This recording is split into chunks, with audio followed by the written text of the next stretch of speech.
ధరించాల్సి వస్తోంది. మనం చేసే కర్మలు కొన్ని మంచివి, కొన్ని చెడ్డవి ఉంటాయి. ఈ జన్మలోనే కాకుండా వెనుకటి జన్మల్లో కూడా మనం ఇటువంటి అనేక కర్మలు చేసి ఉంటాం. ఆ కర్మలే శరీరానికి బంధనాలవుతాయి. అంటే మన ఈ శరీరం మనం చేసినట్టి శుభాశుభ కర్మల యొక్క సంస్కారంతో బంధింపబడి ఉన్నదన్నమాట. ఇటువంటి ఈ శరీరంతో మళ్లీ కర్మలు చేస్తూ ఈ శరీరాన్ని ఇంకా బంధించుకుంటున్నామన్నమాట. అంటే జీవాత్మ మాటిమాటికి కోరికలతో అనేక కర్మలు చేస్తూ ఆ కర్మఫలాన్ని అనుభవించటానికి అనేక జన్మలు పొందుతూ చస్తూ జనన మరణాలనే చక్రంలో తిరుగుతోంది. అందుకే జన్మ అనేది ఎందుకు కలుగుతోంది అన్న ప్రశ్నకు కర్మణ, కర్మచేత అని సమాధానం చెప్పబడింది. అయితే ఈ కర్మను ఎవరు ప్రేరేపిస్తున్నారు? మనస్సు ప్రేరేపిస్తోంది. ఎట్లా? మనస్సే బాహ్య విషయాల అభిఘాతం వల్ల, బాహ్య విషయాల మనస్సును తాకటం వల్ల పుట్టిన సంవేదనను, అనుభవాన్ని ఇంకా తనకంటే లోపల ఉన్న నిశ్చయాత్మకమైన బుద్ధి ముందు ఉంచుతుంది. అప్పుడు బుద్ధి యందు ఒక విధమైన ప్రతిక్రియ ఏర్పడుతుంది. ఈ ప్రతిక్రియతో పాటు అహంభావం మేలుకుంటుంది. క్రియా ప్రతిక్రియ వీటి కలయిక ఆత్మ ముందు ఉంచబడుతుంది. అప్పుడు ఆత్మ ఈ కలయికను కర్మరూపంలో గ్రహిస్తుంది. ఈ ప్రక్రియ అంతా విడదీయరానంత సన్నిహితంగా, వేర్పరచరానంత వేగంగా జరిగిపోతుంది.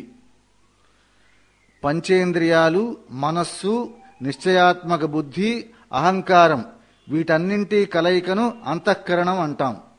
ఇవన్నీ మనస్సుకు ఉపాదానమైన చిత్తంలో జరిగే ప్రక్రియలు. వీటి ద్వారానే కర్మ అనేది ప్రభావితమవుతుంది. అంటే మానవుడు వీటి ద్వారా కర్మ చేస్తాడు. మరి కర్మ చేయటం తప్పదు కదా. అటువంటప్పుడు ఈ కర్మ నుండి ఇక మోక్షం, విముక్తి లేదా? అంటే కర్మయోగం ద్వారా కర్మయందు మమకారం, ఆసక్తి, ఫలాపేక్ష లేకుండా కర్మ చేయటం ద్వారా ఫలాఫలాలకు, రాగద్వేషాలకు, హర్షశోకాలకు అతీతుడై కర్మ చేయటం ద్వారా మోక్షం పొందవచ్చు. అంటే కర్మల్ని యోగభావంతో ఆచరించాలి. అదే కైవల్యం. మనిషికి శరీరం అనేదే బంధనం. ఈ బంధనంతోనే మనిషి ఈ లోకంలోకి వస్తున్నాడు. ఈ శరీరం అనేది కర్మఫల స్వరూపం అనుకున్నాం కదా. ఇంకా కోరికలతో కర్మలు చేస్తూ మనల్ని మనమే బంధించుకుంటున్నాం. ఈ కర్మశృంఖలం నుండి విముక్తి పొందాలి అంటే నిష్కామ కర్మయోగమే శరణ్యం.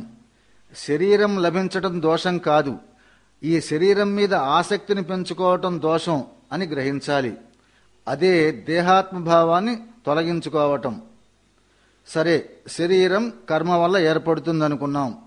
మరి కర్మకేన భవతీతి చేత్ రాగాదిభ్యః.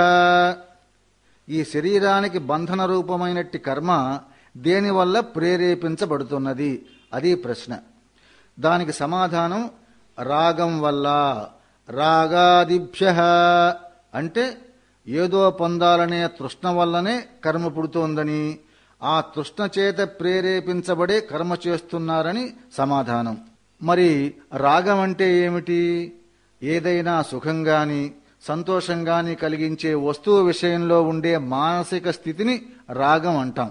ఈ రాగం అనే దాని వల్లనే ఆ వస్తువు లేకపోవటం అనే భావం వల్ల దానిని తాను పొందాలని, దాని సాన్నిధ్యం పొందాలని, దానిని రక్షించుకోవాలని ప్రబలమైనటువంటి కోరిక పుడుతుంది. తాను పొందవలసిన సుఖం లేదా పొందిన సుఖం, పొందుతున్న సుఖం పోతుందేమోనన్న కల్పన వల్ల రాగం పుడుతుంది. ఆ రాగం వల్ల కర్మకు ప్రేరణ కలుగుతుంది. అప్రాప్యమైన వస్తువు కోసమైన రాగం కలిగినప్పుడు కర్మకు కలిగే ప్రేరణ మనకు స్పష్టంగా గోచరిస్తుంది. ఈ రాగం అనేది ఒక రోగం లాంటిది. అది మనస్సులో చేరి కర్మ కోసం ప్రేరణను ఇంకా అధికం చేస్తూ ఉంటుంది. అందుచేతనే నాస్తిరాగ సమం దుఃఖం, నాస్తిరాగ సమం దుఃఖం, రాగాన్ని మించినటువంటి దుఃఖం లేదన్నారు. మనం చెప్పుకుంటున్న ఈ రాగాన్నే సాంఖ్యులు మహామోహం అని అంటారు. ఈ రాగానికి 8 భేదాలున్నాయి. అవే అష్టైశ్వర్యాలు: అణిమ, మహిమ, గరిమ, లఘిమ, ప్రాప్తి, ప్రాకామ్యం, ఈశత్వం, వసిత్వం. అందుచేతే రాగం వల్ల అని అనకుండా రాగాదిభ్య, రాగం మొదలైన వాటి వల్ల అని సమాధానం చెప్పటం జరిగింది. సరే, ఆ రాగం మొదలైనవి ఎలా పుడుతున్నాయి అనేది ప్రశ్న. రాగాదయ కస్మాత్ భవంతీతి చేత్ అభిమానాత్. రాగం మొదలైనవి దేనివల్ల పుడతాయి అనేది ప్రశ్న. అభిమానం వల్ల పుడతాయి అనేది సమాధానం. రాగం అంటే ఏమిటో తెలుసుకున్నాం. ఈ రాగం మొదలైన ప్రవృత్తులన్నీ అభిమానం వల్ల పుడుతున్నాయి. ఏ వస్తువైనా ముందుగా మన ఇంద్రియాలకు గోచరిస్తుంది, తరువాత మనస్సులో ఆలోచన పుడుతుంది. ఇది నాది, దీని మీద అధికారం నాది, ఇది నా కోసమే, ఉన్నదల్లా నేనే, అంతా నేనే, అంతా నా కోసమే అనేది అభిమానం. ఈ అభిమానం ప్రాణులన్నింటికీ సహజం. ఈ అభిమానం అనేదే అసాధారణ ధర్మంగా పరిణమిస్తే అహంకారం అవుతుంది. దీన్ని అనుసరించే బుద్ధి అనేది ఏ పని చేయాలో నిశ్చయిస్తుంది. అహంకారం అనేది చాలా జటిలమైంది. దీని నుండి విముక్తి అనేది కష్టసాధ్యం, పూర్తిగా అసాధ్యం మాత్రం కాదు. నిష్కాపట్యాన్ని, సరళ స్వభావాన్ని అంటే డంబాచారం, మిథ్యాభిమానం లేకుండా ఉండటం, ఇవి గనక అలవాటు చేసుకుంటే అహంకారాన్ని చాలా భాగం అదుపులో పెట్టుకోవచ్చు. అహంకారం అంటే తాను ఏదో పొందాలని, తాను ఏదో కావాలని, పదవులు పొందాలని, ఇతర లౌకిక భోగభాగ్యాలను పొందాలనే భావం మాత్రమే. ఆ పదవికి, ఆ భోగాలకు తాను మాత్రమే అర్హుడను అనే భావం. ఈ అహంకారం తగ్గిన కొద్దీ రాగాది భావనలు తమంతట తామే నీరసించిపోతాయి. రాగమనేది సాధనకు భంగకారి. లోపల అహంకారం అనేది ఉన్నప్పుడే బయట రాగమనేది కనిపిస్తుంది. లోపల అహంకారం లేకపోతే బయట రాగమనేదే ఉండదు. అహంకారమే రాగానికి మూల కారణంగా గుర్తించాలి. అంతేకాని రాగం వల్ల అహంకారం పుడుతుందని అనుకోకూడదు. వీటి మధ్య ఉండే అంతరం చాలా సూక్ష్మమైంది కాబట్టి అటువంటి భ్రమకు అవకాశం ఉంది. అహంకారం వల్లే రాగం పుడుతుందని తెలుసుకోవాలి. మరి అభిమానోపి కస్మాత్ భవతి అవివేకాత్. ఈ అభిమానం అనేది దేనివల్ల పుడుతోంది అనేది ప్రశ్న. అవివేకాత్, అవివేకం వల్ల పుడుతోందనేది సమాధానం. అభిమానం అనేది అవివేకం వల్ల పుడుతుంది. అవివేకం అంటే విచారణ శక్తి లేకపోవటం. ఈ వివేక శక్తి, విచారణ శక్తి లేని వాళ్లకు అంతర్దృష్టి ఉండదు. అంతర్దృష్టి అంటే విషయాల యొక్క, వస్తువుల యొక్క అంతఃస్థలాన్ని చూసే శక్తి, తెలుసుకునేటువంటి శక్తి, వాటి స్వభావాన్ని గుర్తించేటువంటి శక్తి. అంతర్దృష్టి లేకపోవటం అంటే సుఖదుఖాలు మొదలైన సమస్త విషయాల యొక్క, వస్తువుల యొక్క అంతఃస్థలాన్ని చూడలేకపోవటం, వాటి స్వభావాన్ని తెలుసుకోలేకపోవటం, గుర్తించలేకపోవటం అని భావం.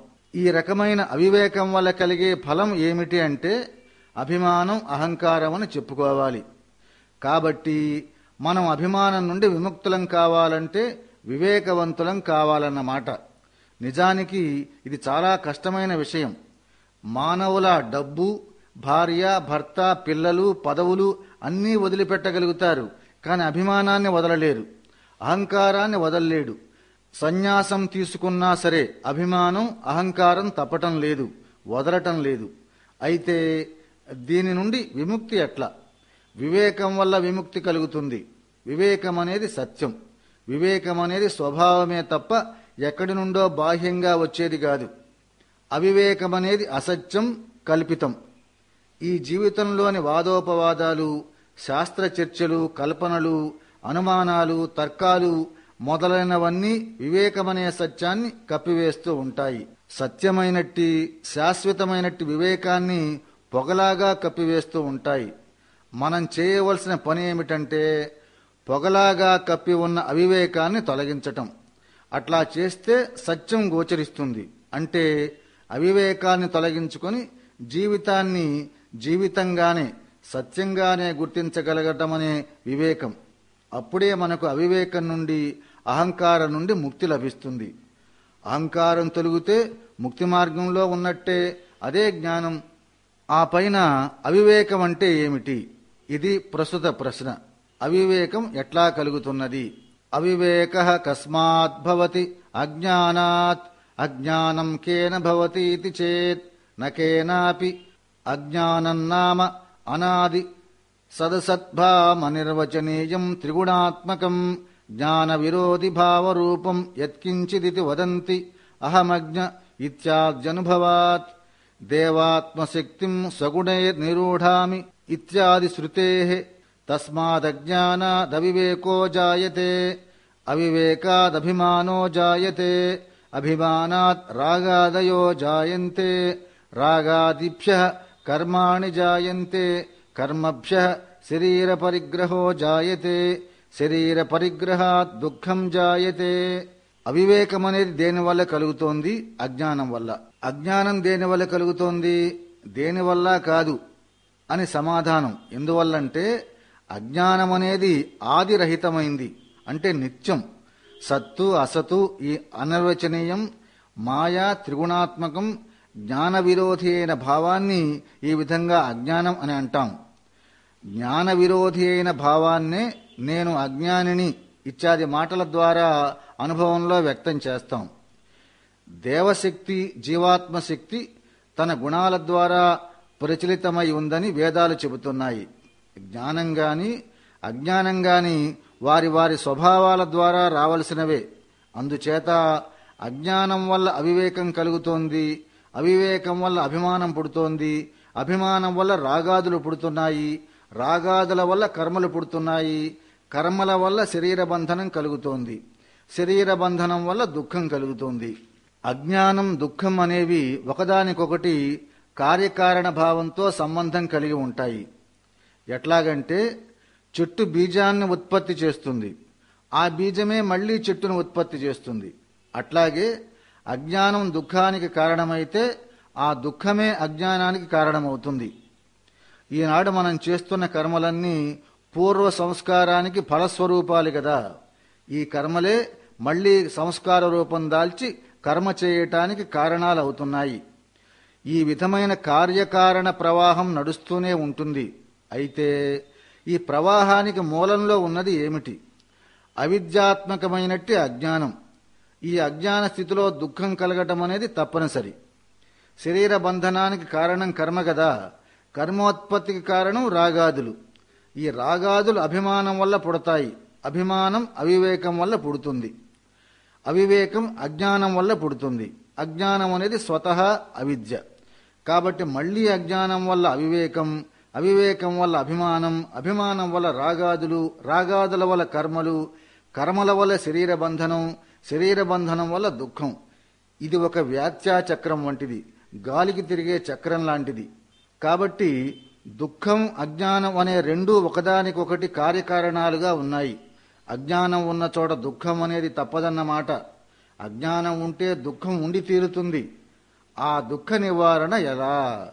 దుఃఖస్య కదా నివృత్తి సర్వాత్మనా శరీర పరిగ్రహ నాశే సతి దుఃఖస్య నివృత్తిర్భవతి సర్వాత్మపదం కిమర్థం సుషప్తవస్థాయాం దుఃఖే నివృత్తేపి పునరుద్ధాన సమయే ఉత్పద్యమానత్వాత్ వాసనాత్మనా స్థితం భవతి. దుఃఖం అనేది ఎప్పుడు పోతుంది అనేది ప్రశ్న. సర్వాత్మన అంటే సర్వతోభావంగా, అన్ని రకాలుగా, అన్ని విధాలుగా శరీరం ధరించటం అనేది పోయినప్పుడు మాత్రమే దుఃఖ నివృత్తి కలుగుతుంది అనేదే సమాధానం. అయితే సర్వాత్మన అనే పదం ఎందుకు ప్రయోగించారు అంటే గాఢ నిద్రలో అంటే సుషుప్తిలో దుఃఖమనేది నష్టమైన మళ్లీ మేలుకొనడంతోనే ఆ దుఃఖమనేది భావనాత్మక రూపంలో సంస్కార విశేషంగా మళ్లీ హాజరవుతున్నది.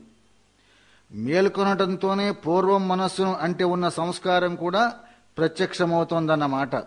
అందుకోసమే సర్వాత్మన అని సంపూర్ణంగా అని చెప్పాల్సి వచ్చింది.